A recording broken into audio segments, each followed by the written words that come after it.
தேசிய ஜனநாயக கூட்டணியில் தனக்கான 28 தொகுதிகளை போராடி பெற்ற சிராக் பஸ்வான் 19 இடங்களில் வெற்றி பெற்று பீகார் அரசியலில் தனக்கான இடத்தை உறுதி செய்துள்ளார். பீகார் சட்டமன்ற தேர்தல் தேசிய ஜனநாயக கூட்டணியின் அமோக வெற்றிக்கானதாக மட்டுமின்றி ராம்விலாஸ் பாஸ்வானின் மறைவுக்கு பிறகு லோக் ஜன்சக்தி கட்சிக்கு தலைமையேற்ற சிராக் பாஸ்வானின் மாபெரும் வெற்றிக்கானதாகவும் மாறியுள்ளது.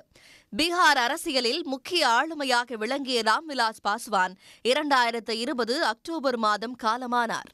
இதையடுத்து லோக் ஜன் சக்தியின் தலைமை பொறுப்பேற்ற சிராக் பாஸ்வானுக்கு 2020 பீகார் சட்டமன்ற தேர்தலில் நிதிஷ்குமாருடன் முரண்பாடு ஏற்பட்டது. இதனால் பாஜக போட்டியிட்ட தொகுதிகள் நீங்கலாக 134 தொகுதிகளில் வேட்பாளர்களை அறிவித்தார்.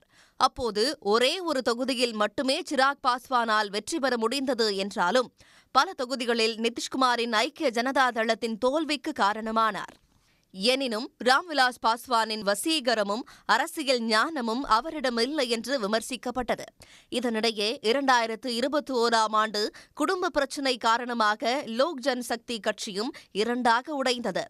இந்த சூழலில் 2024 நாடாளுமன்ற தேர்தலில் தேசிய ஜனநாயக கூட்டணியில் இணைந்து 5 இடங்களில் போட்டியிட்ட சிராக் பாஸ்வானின் லோக் ஜன்சக்தி கட்சி 5 தொகுதிகளையும் கைப்பற்ற சிராக் பாஸ்வான் ஒன்றிய அமைச்சரானார். இந்நிலையில் சட்டமன்ற தேர்தலில் அதிக தொகுதிகளில் போட்டியிட விரும்பிய சிராக் பாஸ்வான் 29 தொகுதிகளை போராடி பெற்றார். அதில் ஒரு தொகுதியில் வேட்பாளரின் வேட்புமனு நிராகரிக்கப்பட்டுவிட 28 தொகுதிகளில் களம் கண்டார். பீகாரின் இளம் தலைவராக தன்னை முன்னிலைப்படுத்திக் கொண்ட சிராக் பாஸ்வான் பட்டியலின மக்களின் இல குறித்தும் பேசி லோக் ஜன்சக்தி கட்சியின் மரபுகளை பிடித்துக் கொண்டார்.